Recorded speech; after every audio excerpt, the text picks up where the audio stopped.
जय हिंद दोस्तों, आप सभी का बहुत बहुत स्वागत है नॉलेज विला के ऑफिशियल यूट्यूब चैनल में। दोस्तों, हमने जैसा कि आपसे वादा किया था कि हम आपके लिए डेली मध्य प्रदेश और भारत की करंट अफेयर को लेकर के आएंगे, तो दोस्तों उसी कड़ी में हम अपना नेक्स्ट वीडियो आप लोगों के सामने लेकर के आ गए हैं। तो चलिए दोस्तों, इस वीडियो को भी शुरू करते हैं। यदि दोस्तों अभी तक आपने चैनल को सब्सक्राइब नहीं किया है तो सब्सक्राइब कर लीजिए और दोस्तों वीडियो को शेयर कर दीजिए। चलिए स्टार्ट करते हैं अपना ये पहला क्वेश्चन। देखिए दोस्तों, प्रथम क्वेश्चन हमने यहां पर रखा हुआ है, हाल ही में चिंटू चीता शुभंकर जारी करने वाला प्रदेश का पहला राष्ट्रीय उद्यान कौन सा है। क्वेश्चन के रूप में यहां पर लिखा गया है कि मध्य प्रदेश का वो कौन सा पहला राष्ट्रीय उद्यान है जिसने कौन सा शुभंकर जारी किया है, चिंटू चीता शुभंकर। तो देखिए, आप आंसर तो देख ही रहे होंगे सामने, लेकिन इस आंसर बस से काम नहीं चलना है। पहली बात तो इसका हमें डिटेल जानना होगा कि आखिर ये शुभंकर होता क्या है। देखिए दोस्तों, एक शुभंकर अगर हम देखें तो एक तरह से एक लोगो टाइप से होता है और ये लोगो उस राष्ट्रीय उद्यान की प्रॉपर पहचान को बताता है। जैसे दोस्तों आपने सुना होगा कि ओलंपिक गेम्स हैं, है ना, कॉमनवेल्थ गेम्स हैं, एशियन गेम्स हैं, इन सभी में भी कोई ना कोई शुभंकर जारी किया जाता है ना। तो इसी तरह से यहाँ पर चिंटू चीता नाम से शुभंकर, आप लोग गूगल क्रोम में सर्च करके इसकी इमेज भी देख सकते हैं। इमेज चिंटू चीता शुभंकर किस तरह से आपको दिख रहा है उस तरह से, है ना। तो यहां पर कौन सा राष्ट्रीय उद्यान है मध्य प्रदेश में सबसे पहला राष्ट्रीय उद्यान, उसका नाम है दोस्तों Kuno Palanpur national park. Kuno Palanpur national park दोस्तों मध्य प्रदेश के लगभग और भारत के सभी व्यक्ति इस नेशनल पार्क से परिचित होंगे, क्योंकि कूनो पालनपुर जो नेशनल पार्क है ये श्योपुर जिले में दोस्तों आता है और 2018 में इसको राष्ट्रीय उद्यान बनाया गया था। तो यहां पर याद रखना है, कूनो पालनपुर जो श्योपुर में है वहां उसी राष्ट्रीय उद्यान के लिए चिंटू चीता शुभंकर दोस्तों पहली बार प्रदेश में जारी किया गया है, ये आपको याद रखना है। अच्छा, कूनो पालनपुर राष्ट्रीय उद्यान 2018 में इसको राष्ट्रीय उद्यान बनाया गया था। 17 सितंबर दोस्तों प्रधानमंत्री मोदी का बर्थडे आप याद कीजिए। मोदी जी जो है दोस्तों 17 सितंबर को इनका जन्म दिवस होता है और दोस्तों 17 सितंबर 2022 में यहां पर अपने जन्म दिवस के अवसर पर प्रधानमंत्री मोदी जी ने नामीबिया से, अफ्रीकाई कंट्री है दोस्तों एक नामीबिया, वहां से 8 चीतों को मंगवाया था। कितने चीते लाए गए थे? 8 चीता दोस्तों। 8 चीते तो यहां पर ये पुनर्वासित किए गए, यहां पर लाए गए।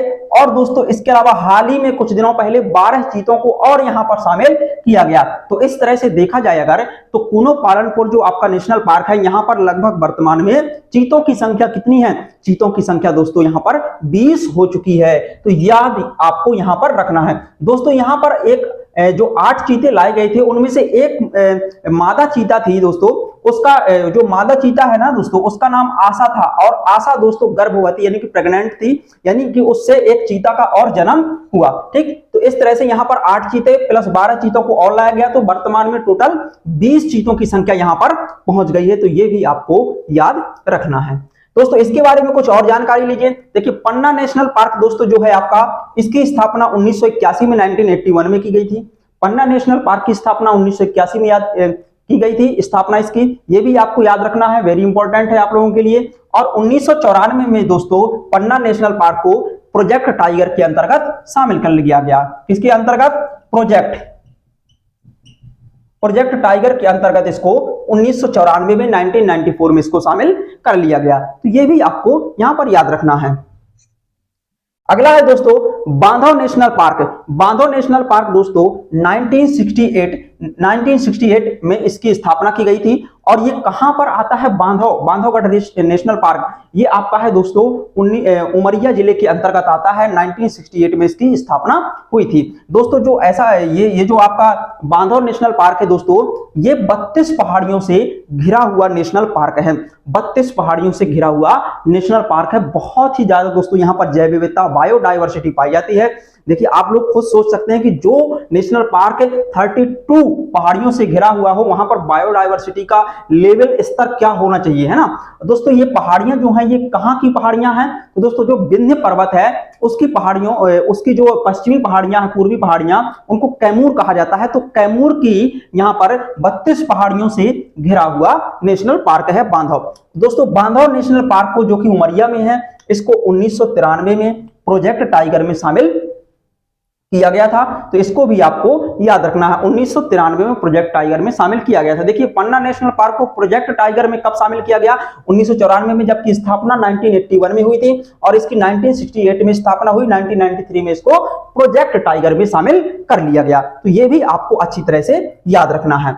नेक्स्ट है दोस्तों, अगला क्वेश्चन है आप लोगों के सामने, हाल ही में मनाए गए विश्व क्षय रोग दिवस, हाल ही में मनाए गए विश्व क्षय रोग दिवस। देखिए दोस्तों, क्षय रोग के बारे में आप जानते हैं, क्षय रोग वही रोग है जिसको आप लोग टीबी कहते हैं, और क्षय रोग वही रोग है जिसको आप तपेदिक कहते हैं। तो क्षय रोग को तपेदिक भी कहते हैं, ये आप लोग टीबी के नाम से ज्यादा जानते हैं। टीबी को ही क्षय रोग कहा जाता है और इसी को तपेदिक कहा जाता है। तो हाल ही में मनाया गया, जो आपका अभी कुछ दिनों पहले है ना, 2-3 दिन पहले, जो आपका विश्व क्षय रोग दिवस मनाया गया 2023 का, है ना, इसकी थीम क्या रही है? यहां पर हमने आपके सामने थीम इसकी लिख दी है, ये आपको याद रखना है।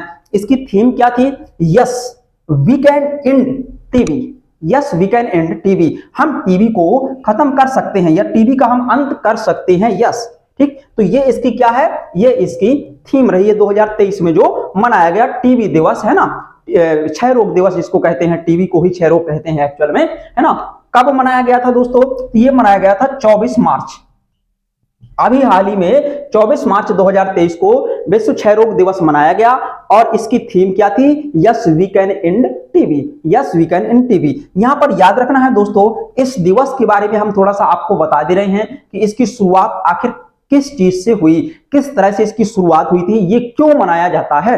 तो देखिए 24 मार्च को ही क्यों मनाया जाता है, ये भी आपको समझ में आने वाला है। तो देखिए यहां पर जो टीबी है दोस्तों, टीबी का जो बैक्टीरिया है उसकी खोज दोस्तों 24 मार्च 1882 में, 24 मार्च 1882 में रबर्ट कोच नाम के व्यक्ति ने की थी। किसने की थी? रबर्ट कोच नाम के व्यक्ति ने इसकी खोज की थी। कब की थी? 1882 में इसकी खोज की थी, 24 मार्च के दिन की थी। ठीक है, माइक्रोबैक्टीरिया की खोज की थी इसका।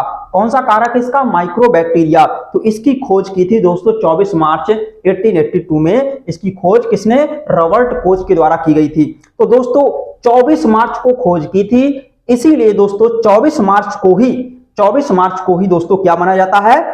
टीबी दिवस मनाया जाता है, विश्व टीबी दिवस मनाया जाता है या विश्व क्षय रोग दिवस मनाया जाता है। यहां पर लेकिन 1882 से इसको मनाने की शुरुआत नहीं हुई थी, इसको ये दिवस मनाने की शुरुआत 24 मार्च 1992 से इसकी शुरुआत हुई थी। दिवस मनाने की शुरुआत 1992 में हुई, जबकि माइक्रोबैक्टीरिया की खोज कब हुई थी? 1882 में। लेकिन ये आपका जो महीना है और डेट है ये 24 मार्च ही रहने वाली है। तो 24 मार्च, इसी कारण से दोस्तों 24 मार्च को विश्व क्षय रोग दिवस मनाया जाता है। अगर दोस्तों बात समझ में आई हो तो वीडियो को लाइक करें। चलिए इसके बारे में, टीबी के बारे में कुछ और जानकारी यहां पर लीजिए। टीबी का पूरा नाम क्या है दोस्तों? ट्यूबरकुलोसिस, ठीक है, टीबी का पूरा नाम है। टीबी का दोस्तों जो टीका होता है उस टीके का नाम क्या है? बीसीजी का टीका किस रोग के निवारण के लिए लगाया जाता है? तो दोस्तों बीसीजी का जो टीका लगता है वो लगता है टीका टीबी के लिए, ठीक है ना, किसके लिए? टीबी के लिए बीसीजी। इसका पूरा नाम यहां पर हमने आपके लिए लिखा है बैसिलस कॉलमेट-गुरिन। इसका पूरा नाम क्या है दोस्तों इस बीसीजी का? बैसिलस कॉलमेट-गुरिन। एक दो बार बोलेंगे तो आपको ये वर्ड याद हो जाएगा, बैसिलस कॉलमेट-गुरिन इसका नाम है। बीसीजी का जो टीका है टीबी के निवारण के लिए ये लगाया जाता है। दोस्तों एक स्लोगन है, आपने सुना होगा, टीबी हारेगा देश जीतेगा। ये आप लोगों ने वैसे नॉर्मल टीवी वगैरह देखते रहते हैं, ऐड वगैरह, तो उसमें आता रहता होगा टीबी हारेगा देश जीतेगा, है ना। तो ये भारत सरकार का जो लक्ष्य है, टीबी हारेगा देश जीतेगा, वो लक्ष्य कब तक के लिए है? तो ये लक्ष्य है दोस्तों 2025 तक के लिए। भारत का लक्ष्य कब तक का है? 2025 का। जबकि अगर टीबी हारेगा देश जीतेगा, पूरी दुनिया का ओवरऑल लक्ष्य कितना है? तो दोस्तों 2030, ठीक है, 2030 तक का इसका लक्ष्य है पूरी दुनिया का। जबकि भारत का टीबी हारेगा देश जीतेगा का लक्ष्य कब तक का है?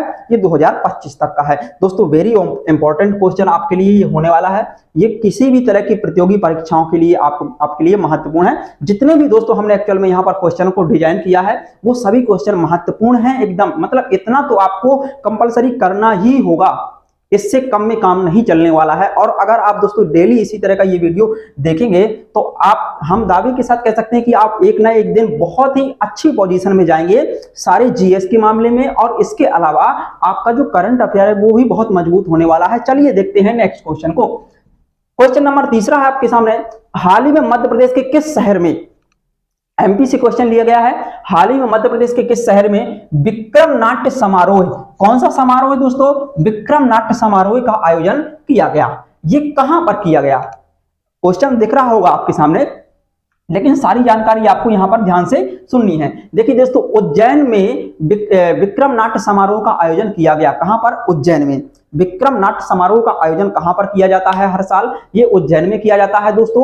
और याद रखना, उज्जैन में ही वहां पर देखिए कालिदास समारोह का आयोजन भी उज्जैन में किया जाता है। तो दोस्तों विक्रम नाट्य समारोह कहां पर, उज्जैन में आयोजित किया जाता है प्रतिवर्ष। और इसके अलावा कालिदास समारोह का आयोजन भी कहां पर होता है, उज्जैन। दोस्तों आप लोग कमेंट में बताइए उज्जैन जो है वो किस नदी के किनारे है। दोस्तों उज्जैन कौन सी नदी के किनारे है, आप लोग बताइए। उज्जैन जो है दोस्तों वो क्षिप्रा नदी के किनारे है। किस नदी के किनारे है उज्जैन, क्षिप्रा नदी के किनारे है, ये भी आपको याद रखना है। अगर दोस्तों इसके अलावा और जानकारी देखें, तानसेन समारोह, तानसेन समारोह का आयोजन कहां पर किया जाता है दोस्तों, इसका उत्तर है ग्वालियर। ग्वालियर में तानसेन समारोह का आयोजन किया जाता है, क्योंकि तानसेन का संबंध ग्वालियर से ही है। ठीक, तानसेन के बचपन का नाम क्या था, रामतनु पांडे, ये भी आपको याद रखना है। लोक रंग समारोह और ध्रुपद समारोह, ये दोनों समारोह दोस्तों कहां पर आयोजित किए जाते हैं, लोक रंग समारोह और ध्रुपद समारोह। दोस्तों ये दोनों समारोह जो है आपके भोपाल में आयोजित किए जाते हैं। कहां पर, भोपाल में आयोजित किए जाते हैं लोकरंग समारोह और दोस्तों तानसेन ध्रुपद समारोह। ठीक है, तो ये दोनों कहां पर होते हैं, भोपाल में होते हैं। एक है उस्ताद अलाउद्दीन खां समारोह, उस्ताद अलाउद्दीन खां समारोह, ये कहां पर होता है दोस्तों, तो ये सतना में होता है। मैहर सतना में होता है, ये भी आपको याद रखना है। उस्ताद अलाउद्दीन खां समारोह कहां पर होता है, मैहर सतना में होता है, तो ये भी आपको याद रखना है। अगर दोस्तों उज्जैन, यहां पर उज्जैन में कालिदास समारोह होता है। अगर आपसे पूछा जाए कि हमारे राज्य का, यानी कि राज्य का अगर आपसे पूछा जाए सोयाबीन अनुसंधान केंद्र कहां पर है, राज्य का सोयाबीन अनुसंधान केंद्र कहां पर है दोस्तों, ये उज्जैन में ही है। सोयाबीन अनुसंधान केंद्र कहां पर है, उज्जैन में है। और अगर आपसे पूछा जाए राष्ट्रीय सोयाबीन अनुसंधान केंद्र, तो वो कहां पर है दोस्तों, इंदौर में है। राष्ट्रीय सोयाबीन अनुसंधान केंद्र इंदौर में, हमने आपको एक किसी दिन की क्लास में हमने आपको बताया भी है यहाँ पर, है ना। राष्ट्रीय सोयाबीन अनुसंधान केंद्र आपका इंदौर में है, और राज्य यानी कि मध्य प्रदेश का सोयाबीन अनुसंधान केंद्र कहां पर है, उज्जैन में है। ये भी आपको याद रखना है। चलिए अगले क्वेश्चन की ओर अब बढ़ते हैं, इसमें हम लोग इतना ही देखेंगे। नेक्स्ट क्वेश्चन आप लोगों के सामने है, मध्य प्रदेश के भोपाल एवं इंदौर में संचालित की जाने वाली मेट्रो ट्रेन का निर्माण। देखिए मध्य प्रदेश में अगर भोपाल में देखें और इंदौर में, तो मेट्रो ट्रेन जो है यहां पर बनाई जा रही है। क्या बनाई जा रही है, मेट्रो ट्रेन। जैसे आप देखेंगे कि जैसे दिल्ली में, कोलकाता में यहाँ पर मेट्रो ट्रेन है संचालित है, ये मेट्रो सिटी जितने भी है यहाँ पर मेट्रो ट्रेन चल रही है। ठीक है ना। मध्य प्रदेश के भोपाल और इंदौर में भी इसी तरह से मेट्रो ट्रेनों का विकास किया जाना है, तो मेट्रो स्टेशन भी यहाँ पर बनाए जाएंगे।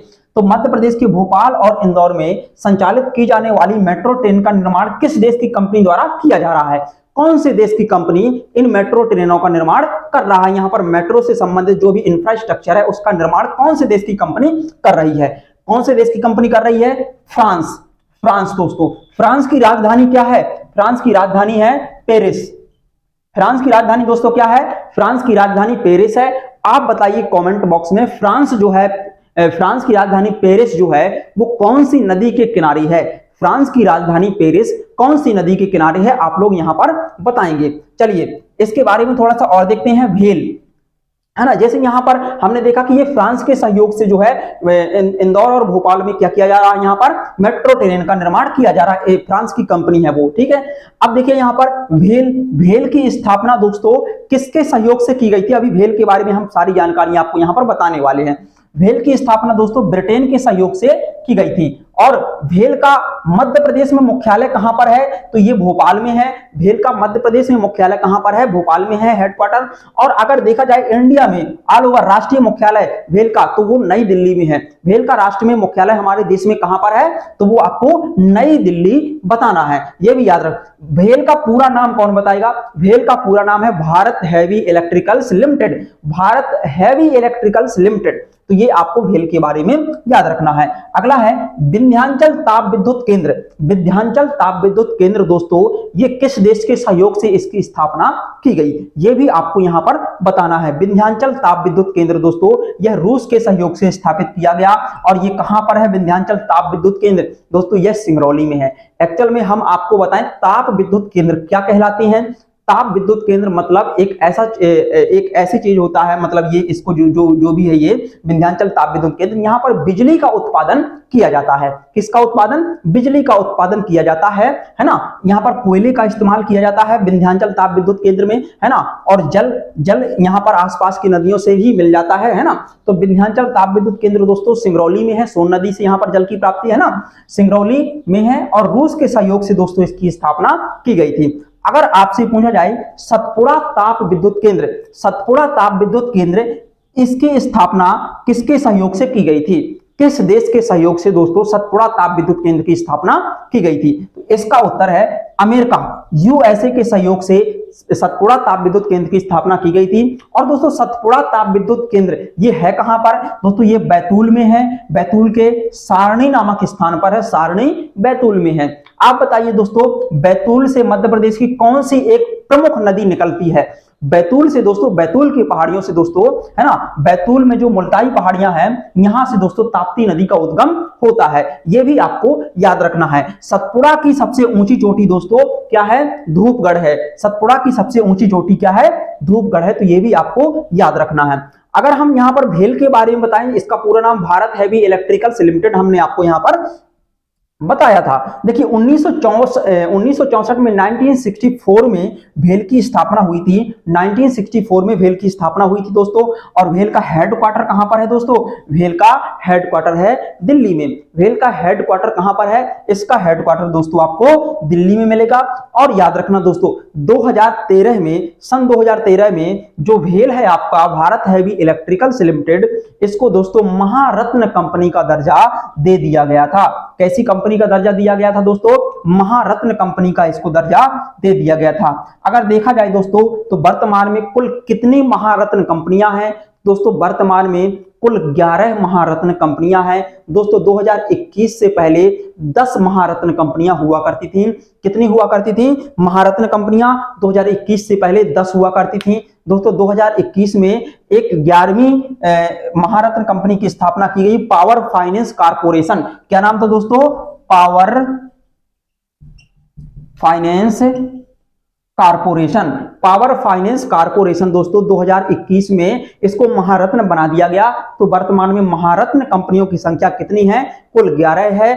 और नवरत्न कंपनियों की संख्या कुल 13 है। तो भारत में नवरत्न कंपनियों की संख्या कितनी है, 13। दोस्तों एक्चुअल में आप सोच रहे होंगे कि ये महारत्न और नवरत्न क्या होता है। देखिए दोस्तों कंपनियों की, जो सरकार की कंपनियां हैं उनकी 3 कैटेगरी यहां पर होती हैं, एक महारत्न, एक नवरत्न और मिनी रत्न। महारत्न, नवरत्न और मिनी रत्न। तो आपको हम यहां पर बताने वाले हैं। देखिए जो महारत्न कंपनियां ऐसी कंपनियां होती हैं जो सरकार को सर्वाधिक लाभ प्रदान करती हैं, जबकि नवरत्न कंपनियां महारत्न की तुलना में कम लाभ देती हैं सरकार को। और उससे भी कम लाभ देने वाली जो सरकारी क्षेत्र की कंपनियां होती हैं उनको मिनी रत्न बोला जाता है। मिनी रत्न की संख्या काफी सारी है, लेकिन नवरत्न की संख्या आपसे पूछी जाती है 13 है। और महारत्न की संख्या कुल कितनी है, 11 है। 11वीं नवीनतम महारत्न कौन सी है, पावर फाइनेंस कारपोरेशन। तो ये भी आपको यहां पर याद रखना है दोस्तों। इस वीडियो में हम लोग इतना ही देखेंगे।